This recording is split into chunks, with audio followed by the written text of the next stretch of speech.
Junior NTR గారు రాజకీయాల్లోకి వచ్చే అవకాశం ఉందని చాలా వార్తలు వస్తున్నాయి. అవును, ఏముంటుంది మీ అభిప్రాయం? రావాలా వద్దా? నాకైతే చాలా బాధగా ఉంది. రాకూడదు అంతే. ఎందుకంటే జూనియర్ ఎన్టీఆర్ గారు ఆయన ఒక పెద్ద స్టార్. అతను ఒక పెద్ద స్టార్ హీరో. ఆయన సినిమాలు చేస్తే ఎంతో మంది, కోట్ల మంది, ఆయన ఎప్పుడో ఒక 2000 సంవత్సరం నుంచి ఆయన పెద్ద స్టార్ అతను. అవును. కాబట్టి ఏంటంటే ఈ రోజుల్లో ఉన్న హీరోలు ఎవరు చూడండి, ఆయన ఎప్పుడు స్టార్ అనమాట.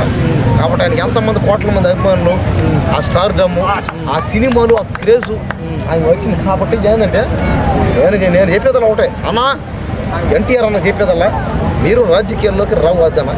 ఎందుకంటే సినిమాల్లో ఆయన డబ్బు స్టార్ అయినా సినిమాలో కాస్త పరిస్థితి కూడా బాగానే ఉంది.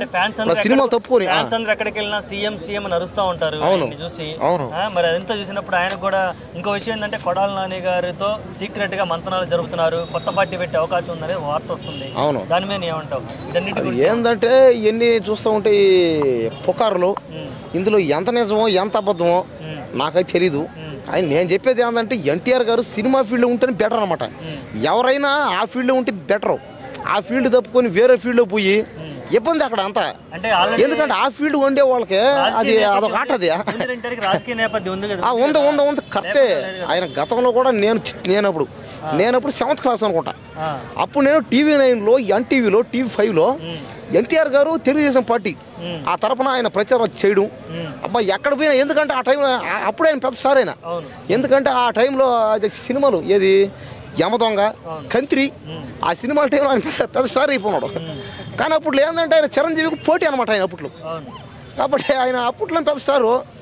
అప్పట్లో నేను రావడం చేయడం, తర్వాత ఏమైందో ఏమో. అప్పటి నుంచి ఆయన ఇప్పుడు దాకా ఇంకా రాజకీయాలు ఇంకా రాలే అసలు. ఏ రోజు రాజకీయాల్లో మైక్ పట్ల మాట్లాడాలా, ఏమైందో అర్థం కాదు.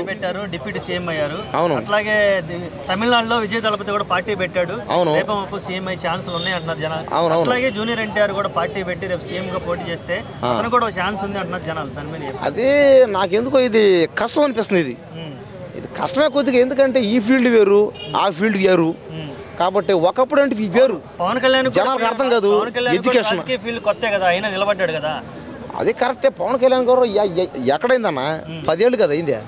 పవన్ కళ్యాణ్ గారు కూడా కాలది. అది ఏంటంటే అది టైం. అది ఆ పార్టీలో పోవడం, వాళ్ళతో మాట్లాడడం, మళ్ళీ ఎన్నెన్నో మాటలు, అవమానాలు, అబ్బా భయంకరంగా ఉంటాయి అన్నమాట.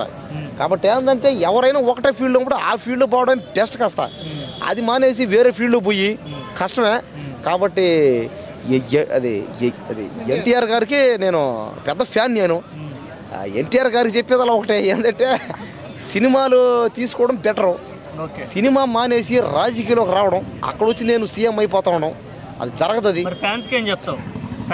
నేను కూడా ఫ్యానే కదా. నేను కూడా ఫ్యానే. నేను కూడా అన్నా మొన్న నేను సినిమాది ఇది ఎన్టీఆర్ దేవరా సినిమా. ఆ సినిమా అప్పుడు ఆడే ఫంక్షన్ పోయా. నన్ను కొట్టి తరివేశారు ఎవరు, పోలీసులు. తర్వాత నేను మళ్ళీ దేవరాజు సినిమా చేద్దాం హిట్ ఫంక్షన్. అక్కడ కూడా నేను అన్నా నువ్వు సీఎం అవ్వాలని నేను అభిమానం ఆపుకోలేక. కానీ ఇప్పుడు తెలుసుకున్నా, మారిపోయినా. అది వేరు, ఇది వేరు. కాబట్టి ఎన్టీఆర్ సినిమాలు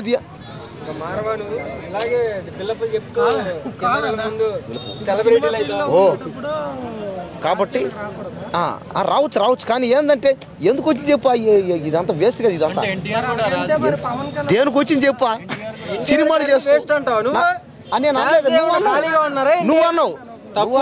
ఏ ఇండస్ట్రీలో ఏ హీరోని కూడా తక్కువ అంచనా ఏమాక, ఎవరిని బ్యాడ్ అనమాక. నీలాంటి వాడే వీడియో తీసి పెట్టాడు ఈ రోజున. ఏమని? మహేష్ బాబు సినిమాది. వచ్చేసావా? చూసావా? మాట్లాడరా సరేరా.